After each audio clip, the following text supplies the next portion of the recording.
ក្រុមសង្កេតការអាស៊ាន AOT ចុះមើលផលប៉ះពាល់ដែលយោធាថៃធ្វើការវាយប្រហារនិងលាយបន្លាលួសនៅច្រកអន្តរជាតិអូស្មាច់អភិបាលខេត្តឧត្តរមានជ័យលោកមានច័ន្ទយ៉ាដានៅថ្ងៃប្រហ័សទី8ខែមករានេះបានដឹកនាំក្រុមការងារចូលរួមជាមួយក្រុមអ្នកសង្កេតការអាស៊ាន AOT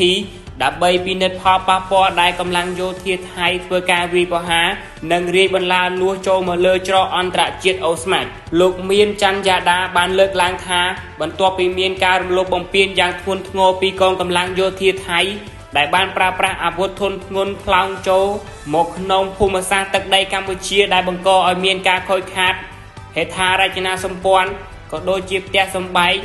និងទ្រព្យសម្បត្តិប្រជាពលរដ្ឋយ៉ាងដំណំនៅព្រឹកថ្ងៃទី8ខែមករានេះលោកបានដឹកនាំក្រុមការងារចូលរួមជាមួយក្រុមអ្នកសង្កេតការអាស៊ាន AOT ដើម្បីពិនិត្យផលប៉ះពាល់ដែលទាហានថៃធ្វើការវាយប្រហារលើច្រកអន្តរជាតិអូស្មាច់សង្កាត់អូស្មាច់ក្រុងសំរោងខេត្តឧត្តរមានជ័យគួរឲ្យដឹងថាក្រុមអ្នកសង្កេតការអាស៊ាន AOT ថ្មីនេះក៏បានចុះពិនិត្យផលប៉ះពាល់ស្ពានអូជីកដែលរងការខូចខាតដោយសារតែយោធាថៃធ្វើការឈ្លានពានដោយប្រើប្រាស់នៅយន្តហោះ F-16 ទម្លាក់គ្រាប់បែក